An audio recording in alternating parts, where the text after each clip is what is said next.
გამარჯობათ, მივესალმებით ჩემს მაყურებლებს. დღეს ისევ გადავწყვიტე, რომ ხელისუფლებას გავუკეთო პროცეულის უყნები და მივცე აბლი გლუკოზა. ასე რომ ვინც უყურებთ ამ ჩემს ლაივს, ვინც მოგვიანებით შემოუერთდებით, ყველასთან მაქვს ესეთი თხოვნა, რომ აუცილებლად გააზიაროთ ჩემი აღნიშნული გვერდი, გამოიწეროთ ის. თქვენი მხარდაჭერა ამ კუთხით მთავარია. იმიტომ იმ პატარა მიზეზის გამო, რომ მიმდინარეობს საინფორმაციო ომი, ეს არის ჩემი გვერდი და ყველას ვთხოვთ გამოიწეროთ. ეხლა მე აქ ნამდვილად არ შემიძლია, რომ ტელეიმედისნაირი ეს მქონდეს, რა ქვია, მოქნევა, საზოგადოებრივი გაშლა, ეგენი ყველაზე ჭუჭყიან ფუსდებენ ამაში. აქ არის ბიძინა ივანიშვილის მაყუთები ორგანიზირებული და ყველა საზოგადოებას ჯერ ართობენ და მე ამ ეგრეთ წოდებულ გართობაში დიდი შხამს უშვებენ და დიდ დეზინფორმაციას და დიდ ტყუილს. ამაში არის სერიოზული მაყუთები მოკაჭული ქართული ოცნების. მე ეგრეთ წოდებული გამправებლები ყავთ ნაყიდი ამ ტელევიზიაზე, ამ კონკრეტულად ეს როჟები არიან. ახლა ჩამოვთვლია მაგათ სახელებს, შეიძლება დიდად არაფრის მომცემი არ იყოს, არც თქვენთვის და არც საზოგადოებისთვის, მაგრამ ყოველ შემთხვევაში რომ იცოდეთ, ვიღაცა ნოე, ვიღაცა მეტრაკი ანრი ჯოხაძე, ვიღაცა ბარიგანა ეს ბადურაშვილი, ცხათაობის ბოზი რო არის თავისი შთამომავლობით და ვიღაცა ეს კუზანოვა ჩამოუყალიბებელია ჯერ ვინა რა არის, რა თემით აწყობილი როჟა. ამაზე ახლა არ განვავრცობ. დღევანდელი ჩვენი საუბრის თემა იქნება ქართული ოცნების ნარკოლოგიური მდგომარეობა. ოღონდ ახლა ამას კლინიკური გაგებით ვამბობ და არა ვთქვათ პერფორმანს ვაკეთებ ან რამე ისე ამონარიც ვაკეთებ ამ კუთხით. ქართული ოცნების ხელისუფლებაში არის ორი მიმართულება, რომელიც არის ნარკოდამოკიდებულობაზე ცალკე და რომელსაც უნდა რომ ამითი ფული იშოვოს. და არის კიდე კატეგორია ჯგუფი ადამიანების, რომელიც ნარკორეალიზაციით ფულს შოუდობს. ეს არის ეგრეთ წოდებული პოლიცია, ეგრეთ წოდებული უშიშროება, სერიოზულად მფარველობენ ნარკოკარტელს ქვეყანაში. თუ ვინმე ზაღა ეჭვი შეგეპარებათ, ერთ პატარა ამბავს გაგახსენებთ, აგერ გაიხსენეთ, ვის უნდა ქვეყანაში ლეგალიზაცია ნარკოტიკის. ეს იყო ბიძინა ივანიშვილი და ქართული ოცნება. ხო გახსოვთ კარგად? ეს მე ხო არ გამომიგონია, ბევრმა არც კი გაბედოს, რომ დამაბრალოს, რომ რაღაცას ვიგონებ. ლამის მთელი საქართველო ფეხზე წამოდგა და წინ დაუდგა სიმახინჯეს, რომ ეს გაეჩერებია, მაგრამ როგორ რანაირად ეს დროებით გაჩერდა, იმიტომ რომ საზოგადოებრივი აზრი გაითვალისწინეს, მაგრამ ის ქვედა დინებები არსად არ გაჩერებულა, არავინ არ შემახსენოს და არ მითხრას ახლა, რომ ფონიჭალა მიაქ ნარკოტიკი, ფონიჭალა გელა მთელი საქართველო მიაქ ნარკოტიკებს, აზერბაიჯანის საზღვარი თავიდან ბოლომდე მთელი სადახლოებით იმით ეს არის უზარმაზარი ტრაფიკის წყარო, რომელსაც პირადად აკონტროლებს ივანიშვილის ყოფილი მცველი, ის კისტის ტოფებით რო ანგრევდა მერცხლის ბუდეებს, გომელაური და უშიშროების მინისტრი, ის ბარათებს პლასტიკური ბარათების გამცემი რო იყო ქართული ოცნების დღევანდელი უშიშროების მინისტრი როა და ადრე ბიძინა ივანიშვილის ბანკი ქართულს, ეგრეთ წოდებული პლასტბარათების დამზადებელი. ეს ადამიანები სერიოზულ თანხას შოულობენ ამითი და ეს ფული შემდეგ გიდება არჩევნებში. ახლა ეს თემა არ არის მათი გამოგონილი, ეს ნაცებმა როგორც სისტემა დაახვედრეს, ასე და ეს სისტემა აითვის ეს ახლა კარგს კი არ გააკეთებენ, რამეს აკეთებენ მხოლოდ და მხოლოდ იმას, რაც მაგათ ძალაუფლების შენარჩუნებას ხელს უწყობს და მეც არაფერს. ნარკოკარტელი იზრდება ფაქტიურად ჩვენი ქვეყნის 30% ახალგაზრდობის ვამბობ. ახალგაზრდობის ცალსახად არის ნარკოდამოკიდებული უკვე აი ამ საზიზღარ საშუალებებზე რა. მე ყველაზე ცუდი ის არის, რომ ვინც ამ წამალს იძლევა, ეს არის უცხო ქვეყნის საგარეო დაზვერვა. ეს ხო არ არსებობს ახლა ბუნებაში ნარკოტიკი და ნარკოტრაფიკი კი არა, ჩიტი ვერ გაიჭეჭანებს თუ სახელმწიფოს არ უნდა. ჩვენზე ძლიერი სახელმწიფოები არიან, რომლისგანაც გადმოდის ეს საზიზღარი ნარკოტიკული საშუალებები ჩვენს ტერიტორიაზე. თავისთავად ისინი არიან მაკონტროლებელი ამისი, უშვებენ ჩვენ ქსელში ასეთ სისაზღვრეს და ნებისმიერ მომენტში შეუძლიათ შეცვალონ ამ ნარკოტიკის ხასიათი და გამოიწვიონ ანუ სხვა ბიოლოგიური ქცევები შეცვალონ საზოგადოების ქცევითი ხასიათი. ისედაც ნარკომანის ქცევა მაინდა-მაინც დიდად ადეკვატური არ არის ბატონებო, მაგრამ ზოგადად ისეთი ფორმები შეიძლება ამან მიიღოს, ეს არის ლაბორატორიულად დამუშავებული ყველაფერი, რომ ამას შეიძლება მოყვეს საზოგადოებრივი განადგურება და სერიოზული არეულობა მოყვეს ფსიქონერვიული და მორალური მოშლილობა მოყვეს ამას მასობრივი ქვეყანაში. წესიერ ქვეყნებში საერთოდ არსებობს ფსიქოლოგიური თავდაცვის კომიტეტები, რომლებიც სწავლობენ სხვადასხვა საფრთხეებს თანამედროვე საზოგადოების მდგომარეობის, ფსიქიური მდგომარეობის და კეთილყოფის შენარჩუნებისთვის, მაგრამ ახლა საქართველოში ფსიქომორალური მდგომარეობის შენარჩუნება კი არა და ეგზისტენციალური პრობლემები არის, ვინ როგორი არსებობს და როგორ ჩაიდოს ლუკმა პირში ან ამაზე ახლა ლაპარაკი მრცხვენია რა, მაგრამ რეალურად ეს ასე არის. ჭეშმარიტად ეს ასე არის, მხოლოდ ორ კატეგორიას აქვს იმის საშუალება კონდეს არსებობის უფლება, ეს არის ვინც არის ნაციონალური მოძრაობის წევრი და არის ქართული ოცნების წევრი. სხვა ადამიანი ადამიანად არ ითვლება. სხვა ადამიანი ითვლება რაღაც არავის ხალხი. შეიძლება ესე დაარქვა. არავის საზოგადოება. მათი ინტერესები არათუ მთავარია, მათი ინტერესები არის ტუალეტის წყლის ტოლფასი. დამიჯერეთ რასაც გელაპარაკებით. თქვენზე გული არავის არ შეტკივა, დღეს საერთოდ რომ ამოიშანთოთ ქვეყნიდან და სხვაგან გადაბარგდეთ, ეს არავის არ შეაწუხებს. არანაირ ფორმაში ეს არ შეაწუხებს. ეხლა დღესდღეობით მიდის იმაზე მუშაობა, თუ როგორ შეიძლება მოახდინონ ვთქვათ იმ პროცესების რეგულირება, რომ მეტი ნარკოტიკული საშუალებები გახდეს გამტარი ჩვენი ტერიტორია. აი ამაზე მიდის ძირითადად, იმიტომ რომ ჩვენი ტერიტორია არა მარტო აზერბაიჯანიდან იღებს წამალს, ეგრეთ წოდებულ წამალს, არამედ ჩვენი ტერიტორია გამტარი არის ირანიდან ნარკოტიკული საშუალებების. მე მხოლოდ ჯერჯერობით ნარკოტიკებზე მაქვს ლაპარაკი, თუმცა არის სხვადასხვა ტვირთები, რომელიც გაცილებით უფრო მნიშვნელოვანია და ზვირად ღირებულია ვიდრე ნარკობიზნესი.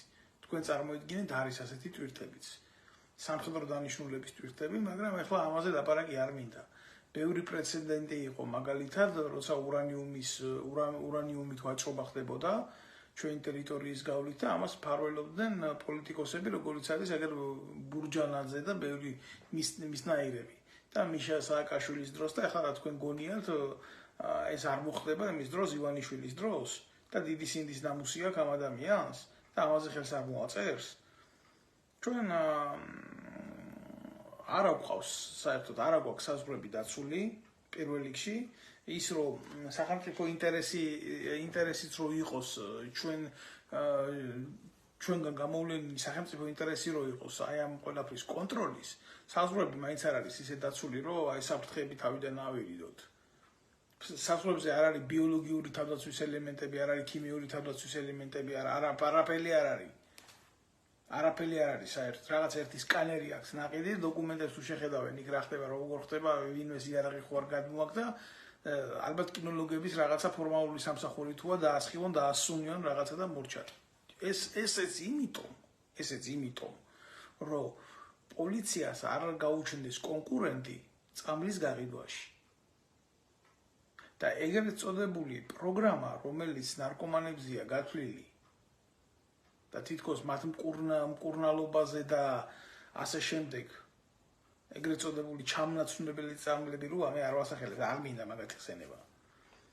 ეს ყველაფერი კონტროლდება ხელისუფლების მიერ და ეს ყველაფერი, რა თქმა უნდა, არათუ შეესაბამება ცივილური სამყაროს სტანდარტებს, არამედ მიმართულია იქეთკენ, რაც მეტი ადამიანი უნდა იმდენი გაანადგურონ.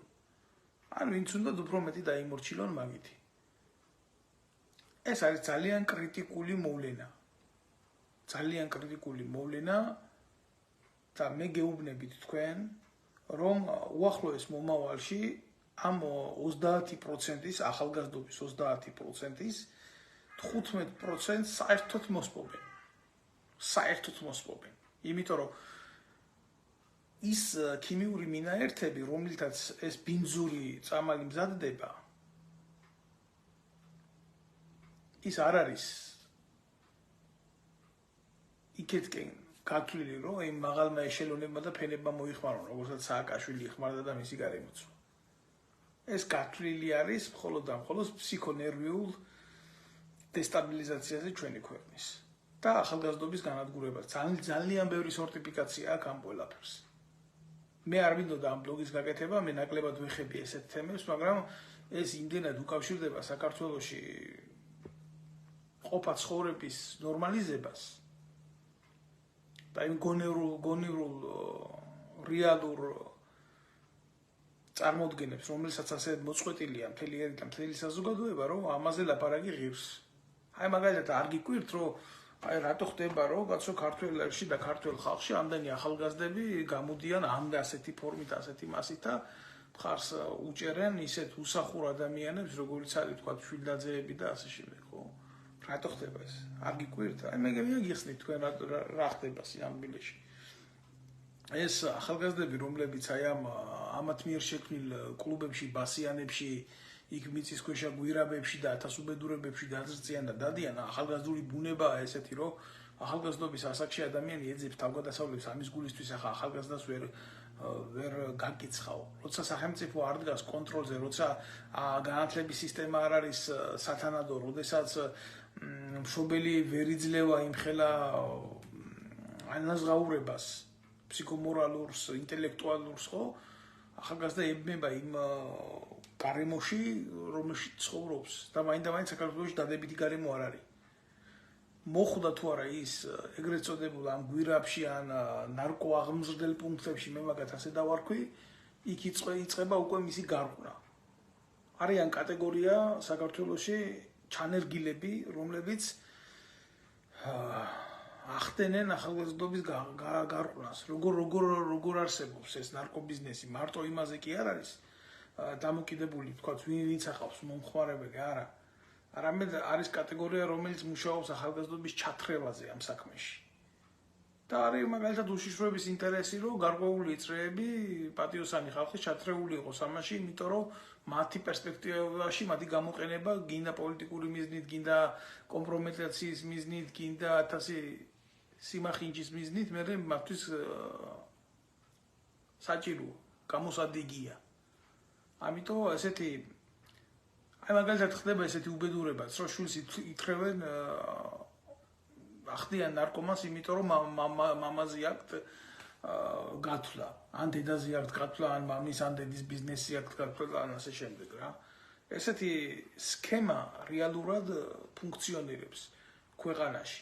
და ნუ ამ ყველაფრის მერე არსებობს მეორე მხარე, როდესაც როგორია ხა შვილს რო ჩაგითხრევენ და გაგირყვნიან და გაგიჩათლახებენ და გაგიუბედურებენ და მე მოდის ვიღაცა შენთან და ვაჭრობს რაღაცა მატერიებით, რომელი მატერიალური ქონება შეიძლება იყოს, თქვა შვილზე მეტი ძვირფასი დედისთვის ან მამისთვის, ხო? წარმოუდგენელია ეგეთი რაღაცა. ამიტომ ესეთი სენსიტიური თემებით, რომელიც 100%-იანი გარანტიით იძლევა შედეგს, მუშაობს ეს გახრწნილი უწყება, რომელიც გეგმავს საქართველოს ხელისუფლებაში ყოფნას ძალიან დიდი ხანი. მანამდე სამ თქვენი შვილები და შვილიშვილები არ დაბერდებიან. აი რა უნდათ რა არის მათი გამიზნული დამოკიდებულება. და რა არის მთელი არსი მაგათი ყოფის. მთელი უბედურება რა არის, იცით? ეს ჯგუფები მომზადებულები არიან ადამიანი, რომელიც პირველად შედის ამ ნარკოსფეროში, მას არიჭერენ, თავისთავად ყველაფერი პოლიციამ კარგად იცის, მას მიაღებიებენ ნარკოტიკს, ჩაითრევენ, აკიდებენ ეგრეთ წოდებულ ლომკას, გამოძარცვავენ, გამოძალავენ, მიყიდიან მას ნარკოტიკს, მაქსიმალურად ამოუღებენ თანხებს, იქნება ეს წარმატებული ემიგრანტების, როგორ უნდა დავარქვა ხა იმათ, წარმატებული ემიგრანტები. ემიგრანტების შვილები იქნება თუ ვინ იქნება რა, რომლის მშობლების ფულს შეულობენ საქართველოს. ძალიან ბევრი მშობელი დამიკავშირდა, ძალიან ბევრმა მშობელმა მკითხა აზრი, რომ ისი შვილი მოხვდა ციხეში ნარკოტიკების გულისთვის, რომ რა თქმა უნდა სტანდარტული საუბარი, რომ მათ ესეთი შვილები არ გაუზდიათ, მაგრამ მოხდა ასე, რეალობა ფაქტია. ვერავინ ვერ ცვლის ამას. საქართველოში მიმდინარეობს ქართველი ერის გადაშენება, ფსიქოლოგიური მოსპობა, იქნება ეს ნარკოტიკები, ეს ერთი ასპექტია კონკრეტულად, თორე ის რომ დედები შვილებს ტოვებენ და იძულებული არიან წავიდნენ ემიგრაციაში და იმუშაონ იქ და უგზავნონ მერე ეს ფული თავიანთ შვილებს და მერე უპატრონოთ ყველანაირი მორალის გარეშე დარჩენილი შვილები გასართობად ამ თანხებს ნარკომანიაში დებენ, ეს არის სახელმწიფო პრობლემა, ეს ვიღაცა ოჯახის კერძო პრობლემა კი არ არის. ესაა სახელმწიფო პრობლემა. იმიტომ ამას აქვს სისტემატიური სახე. და ასე იქნება ჯგუფი. მერე იქნება გვერდითა სოციუმი და შემდეგ იქნება ბრბო. იმიტომ აი ამ ეშელონებს რაც ჩამოვთვალე, აერთიანებთ ერთი ქსელი. ამას ქვია ნარკოქსელი, რომელსაც კურირებს ნარკოდილერი. ამას ქვია პოლიტიკური ნარკოტიკი. პოლიტიკური ნარკოტიკის მეშვეობით ხდება ამ ქსელის მართვა. ჩვეულებრივ ადამიანს ნამდვილად შეიძლება არ გაუხარდეს სადმე ადგომა და წასვლა, მაგრამ ადამიანს, რომელსაც აქვს მოთხოვნილება, მიზიდულობა, ადამიანს, რომელსაც აქვს დამოკიდებულება ნარკოტიკის მიმართ, ის გულგრილი ვერ დარჩება ვერასდროს, დღის ნებისმიერ მომენტში, დროის ნებისმიერ სივრცეში, რომ მას მიაწოდონ სიამოვნების საშუალება და მან ამაზე უარი თქვას. ამიტომ ეს ადამიანი ხდება იმ ქსელის თანამონაწილე, რომელსაც ჩვენ უყურებთ ტელევიზიებით და ჩვენ უყურებთ მხოლოდ ერთ მხარეს, ერთადერთი რაც უფრო ახლო მიდის ეგრეთ წოდებული კამერები, მათი სახეები უფრო ვიზუალურია და უყურებთ მათ ქმედებას არაადეკვატურს, გაბრუებულს, სულწამხდარს და წაშლილს. და რა მორალით და რა ლექსიკით და რა დამოკიდებულებით ხდება, ხო, მათი საზოგადოებრივი ურთიერთობა. არ აკლებენ არაფერს. აი, რა არის სახელმწიფო პრობლემა და რა არის რეალურად პოლიტიკური ნარკოტიკი. თორე ნარკოტიკს კაცო სამედიცინო დანიშნულებით ძალიან სერიოზული მისია აკისრია და იმას ართმევს მედიცინა თავს წლებია უკვე ეგ რო არ არსებობდეს ბევრ ადამიანს ტკივილების გაყუჩება არ იქნებოდა და ასე შემდეგ ბევრ კეთილსინდისიერ ადამიანს მე ვიტყოდი ასე. ამიტომ ჩემო კარგებო გაიაზრეთ სწორად, როდესაც თქვენ შვილებს ვინ საქართველოში ცხოვრობთ, მიაბარებთ ამ ეგრეთ წოდებულ ნარკოაღმზრდელ პუნქტებს. ან შემთხვევით იქ მოხვდებიან. რა შეიძლება იყოს უახლოეს 3-4 ვიზიტის შემდეგ იმ ადგილზე. ახალგაზრდა ცნობიერება ძალიან მარტივად ებმება ამ ყველაფერში. აი მაგალითად გეტყვით, ერთადერთი აღნიშნული კლუბის უფროსი ბასიანის იყო მიხეილ სააკაშვილის გენერალური შტაბის J1 დეპარტამენტის უფროსი, ეს არის კადრების სამსახურის უფროსი. ეს ხო არ არის პატარა თანამდებობა, ანუ მთელი არმიის კადრების სამსახურის უფროსი იყო ამ ნარკო კარტელის ერთ-ერთი ყანდური. საიდან ხდება ეს? კაც რომელსაც პირდაპირ ბმა ჰქონდა ავღანეთთან და ქართული ჯარი იცით ხო ავღანეთში დადიოდა. მე ახლა არ გავშლია ქრისი გულისთვის. ეს არ იყო ქართული ინტერესების გულისთვის, მაგრამ იქედან ვიღაცა ეზიდებოდა ნარკოტიკს. და ამარაგებდა ამ კლუბებს იმისთვის, რომ საერთოდ ყველაფერი ყველგან ყოფილიყო ხელში. და მიხეილ სააკაშვილის დროს ძალიან სერიოზულად ხდებოდა ნარკოტიკების ჩადების თემა, ეს ძალიან სერიოზული რაღაცა იყო. ასე არის ქართული ოცნების დროსაც. გულახდილად გეტყვით ამას, ეს არ არის პატარა მოვლენა და დილემები როგორი აქვს ახლა გეტყვით, თუ შეხედეს ვინმე პოლიტიკურად აქტიურია, იწყება მისი კომპრომეტირება, როგორ ახლა იმ წუთას კი არა. ჯერ რა თქმა უნდა ეს ადამიანი წააგებს. იმიტომ რომ საქართველოს თუ ვინმე პოლიტიკაში არის და თუ ვინმე იმარჯვებს მით უმეტეს ამ პლატფორმაზე, ის კი არ იმარჯვებს ფული, მხოლოდ და მხოლოდ ფული. და მხოლოდ და მხოლოდ ფულში უყურებს ქართველიერი ძალაუფლებას. ერი რა ეს დარჩენილი ელემენტები, კონგლომერატი. ერი სად არის? ერი არ არის ისა ალბათ უფრო ბრბო, ერი აღარ ცხოვრობს უკვე საქართველოში ქართველი ერი. და უფლება წარწმუნებული საზოგადოება. მე ასე დავყოფთი ამას. ხო, აი ესეთი მომენტებია. შემდეგ იწყება მეორე ეტაპი. შეხედავენ ადამიანს. აუ ეს კაცია? ამას საყვარელი? საყვარელი თუ არა, იქნება პედერასტია. ხა თუ არც პედერასტია და არც საყვარელის არ იკარებს ირგვლივ ამგანი შეგზავნის, მაშინ უკვე შეხედავენ და აბა ბიჭო იქნებ ჯართან თუ აქ შეხება, მაშინ მოდი იარაღი ჩაუდოთ. ყველაზე უფრო ახლოსა თუ არც ჯართან აქ შეხება, არც იარაღთან აქ შეხება, არც ამ საყვარლებს იკარებს, არც პედერასტია, ხო, მაშინ ადგებიან და ჩაუდებენ ნარკოტიკს. აუ რომ მარტივად და ეს მე პროპაგანდონები ესენი ამათი დაიწყებენ ლაპარაკს, რომ აუ ეს ნარკომანია, მაგას სახში დათესილი ქონდა პლანი და ასე შემდეგ და ასე შემდეგ და ყველაზე მცირე აქედან გამოიძერწება ადმინისტრაციული პატიმრობა,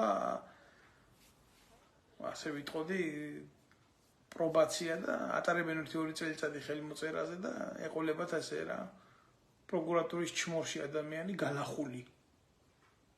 და ეტყვიან მე ნებისმიერ დროს აი ცოტა გიკლია და ციხეში ხარ რა. აი ესეთი მეთოდებით მუშაობს ქართული ოცნება. ასე დამართეს ჩემ ბიძაშვილს უპატიოსნეს ადამიანს, რომელიც ჩართული იყო ჩემ უახლოეს ახლობლებთან ერთად პოლიტიკურ ცხოვრებაში ნარკოტიკს არ გაკარებია, არ სვამს საერთოდ. ნარკოტიკზე ზედმეტია ლაპარაკი. სვანეთის მიყრუებულ სოფელში ცხოვრობს. მიყრუებულ სოფელსა და დედასთან ერთად მარტო ამუშავებდა თუ ვინმე ქართულ მიწას ამუშავებს ხალხს. მიადგნენ. რა თქმა უნდა იქ აიტანეს ეს ეგრეთ წოდებული მოსაწევის საშუალება და დაუდეს და წაიყვანეს მერე და აბა თქვი ახლა ან შენია ან დედა შენის ახლა რომელი კაცი იკადრებს ამას რომ თქვას რომ დედა ჩემისაა ეს და ამიტომ იძულებული გახდა ეთქვა რომ ჩემია. შეამოწმეს ტესტზე, რა თქმა უნდა, არ ამოვარდა და ადვოკატები კიდე გაბოზებულები, სუსისგან მიგზავნილები, ჩათლახები, მამაძაღლები, საქართველოში ხო ერთ-ორ კაცს ნახავ, ალბათ ადვოკატად ნორმალურს. ახლა შენ თუ ამაზე ხელს არ მოაწერ, მე 3 წელიწად ჩაგაჯერიან და ასე შემდეგ. აი სინამდვილეში რა მდგომარეობაში ვართ ჩვენ ქართველები. და რა ვითარება გვაქვს ჩვენ ქართველებს და სად მიდის ჩვენი შვილების გზა. მიდის აქედან. მე იძულებული ხდება ადამიანი, რომელიც ამ სისტემას არ დაემორჩილება, არ აქვს სრული ბუნებით არ არის მიდრეკელი იქეთკენ მონობისკენ, დატოვოს ეს ქვეყანა და შეუერთდეს მარადიულ საქართველოს აგერ ან ემიგრაციაში, ან შოკვაინც ის კიდე სად. აი ამის თქმა მინდა მე და ის შავი ფული, რა თქმა უნდა, რომის ბრუნვაც რამოდენიმე მილიონია, ათეულობით მილიონი, მე ვიტყვი ამას. თვიური სახე აქვს ამას მიღებული. წლიური კი არა, თვიური ბრუნვა აქვს ამ ნარკო რეალიზაციას საქართველოში. აი ეს ათეულობით მილიონი და ასეულობით მილიონიც მიემართება დაფინანსებაში არჩევნების მოსყიდვაში ხალხის დაშინებაში არალეგალურ გაძღობაში და ბიძინა ივანიშვილი იხდის თავის ბიუჯეტიდან ბიძინა ივანიშვილი აფინანსებს ამას არაფერს ბიძინა არ აფინანსებს. ერთი ფული ეს იყო რაც გაწირა 2012 წელს რომ ვინუჯდენში უნდა მოსულიყო ხელისუფლებაში და всё. გაგიჟდებით. სავსეა საქართველოს ძალოვანი უწყებები ნარკომანებით. პოლიციაში, ჯარში, ეგრეთ წოდებულ სიპებში, მერიაში. ეს ეგრეთ წოდებული ნარკოტესტების სამსახურში მიღებაზე ესენი ძალიან ბლეფად კეთდება. სხვისი შარდით მაგალითად. სხვისი შარდი მიაქვთ. ვიზეც უნდათ ამ ვიდეო კონტროლს ცვლიან და ასე შემდეგ. საქართველოში ყველაფერი მოსულა. ყველაფერი ყალბდება ქვეყანაში. არჩევნები ყალბდება და ახლა ტუალეტში როგორ ჩააფსამ აპატიეთა იმას ვერ გააყალბებენ. თან კამერა პირდაპირ ფალოსე კერ გიყურებს მაგ დროს. ზურგში გიყურებს. ამათ ჩადებული აქვთ. ეგრეთ წოდებული სითხე და ასხამენ. იქ იმ მომენტში და თავდება ამით ყველაფერი 1000 მეთოდიკა აქვთ იმისი, რომ საკუთარი სასურველი კადრები მოიყვანონ და დანიშნონ იქ სადაც საჭიროა. და ესეთი ნარკომანები 2008 წლის ომის დროს იტაცებდნენ იმ მორფიუმის მარაგებს შეერაღებული ძალების სამედიცინო განყოფილებებიდან, რომელიც ენზეზე აქ სამხედრო ნაწილებს. და ესეთი დანაშაულები დღემდე არავის არ მოუკლევია და არავის არ შეუხედია ამისთვის. ფაქტიურად ნარკოტიკი არის ერთ-ერთი სერიოზული ასპექტი ქართული ოცნების პოლიტიკური ძალაუფლების. ეგენი არიან ნარკობარონები. შემიძლია ასეც გითხრათ. პირველი ამოცანა ქართული ოცნების და მისი პროპაგანდონური სამსახურის არის ბრძოლა ჯანსაღი ცხოვრების წესთან, ბრძოლა სპორტსმენებთან, შეერაღებულ ძალებში საერთოდ ამოგდებულია ფიზიკური მომზადების მიმართ ვექტორი. ჩარს ფიზიკურად არ ამზადებენ, არ ჭირდებათ. როცა ყველა ქვეყანა იღწვის იქეთკენ, რომ არათუ სამხედრო და ძალოვანი უწყებები წაიყვანონ ამ მიმართულებით, ქართული ოცნების პოლიტიკური ელიტა ამისკენ არ ზრუნავს. არ ჭირდებათ ეს. არ არის მათთვის რელევანტური საკითხი. არ აინტერესებთ მაგათ როგორ იცხოვრებს ჯარი და რა ამოცანები ექნება და რა ისინი ექნება, რა ქვია. დღის წესრიგი ექნება. რა საგანწესო ცხოვრების არსი ექნება. მათთვის არის მთავარი ის, რომ მაგალითად ქართული ოცნების დეპუტატს ვიღაცა გია ვოლსკის დროზე მიუტანონ ნარკოტიკის სახლში. და გაიჩხერს ნარკოტიკის გადაყვლიფავს იმ დებილ თვალებს და არის ამით კმაყოფილი. აი ეს არის რეალობა. ქართული ოცნების სხვა დეპუტატებიც არიან ნარკოდამოკიდებულები და დამოკიდებული მაგალითად არის ეს იცის ბევრმა და მაგალითად იმ დონის ლომკებში არიან მე აი საგანელიძე მაგალითად იცით თუ არა მე ხა დიდად მაგის მიმართ კეთილად არა ვარ განწყობილი მაგრამ საგანელიძე იყო ერთ-ერთი პიროვნება რომელიც ასულიერებდა წაქცეულ გიავოლსკის პარლამენტის კულვარებში იმიტომ რომ ლომკა უნდოდა წამალი უნდოდა წამალი ვენაში გასაშვები ერთმანეთს მე უნახავენ ამ სინდის ნამუს სხვადასხვა გარიგების საფუძველზე აი მაგალითად ქართული ოცნების ერთ-ერთი ლობისტი გოგა ხაინდრავა გათახსირებული ნარკომანია ერთ-ერთი კარტელის ხებძღვანელიც შეიძლება იყოს ქართული ოცნების ასე შეიძლება დავარქვათ ხო და მოკლედ ეს ადამიანები თან მორალისტობენ ხელისუფლების სახელით თან მართავენ ქვეყანას ნარკოტიკებით და თან კიდე კანონმდებლები არიან ფაქტიურად ეს ქვეყანა არის სრულთა ქვეყანა, ჯელსომინოს ქვეყანა არის, რომელსაც მართავს ჯაკომონი, ბიძინა ივანიშვილია ჯაკომონი, ცნობილი იტალიური მას მაგონებს, მართლა ყველაფერი ბევრჯერ მithქვია და ბევრჯერ გამეორება მას. ჯელსომინო სრულთა ქვეყანაში არის ესეთი სატირული, ვითომ საბავშვო, მაგრამ ამეტანი არა საბავშვო ნაწარმოები ჯელსომინო სრულთა ქვეყანაში. სადაც ტყუილი არის სიმართლე და სიმართლე არის ტყუილი. ექვივალენტურად არის ასე. მაგრამ დაგიჭერენ მაღაზიაში თუ ფულს თუ მიხვალ და პურს იყედი ნაღდი ფულით, იმიტომ ყალბი უნდა იყოს ყველაფერი. აი ესეთი დონის წესი შემოვიდა ჩვენთან. ესეთი დონის ცხოვრება გვაქვს ჩვენ ქვეყანაში.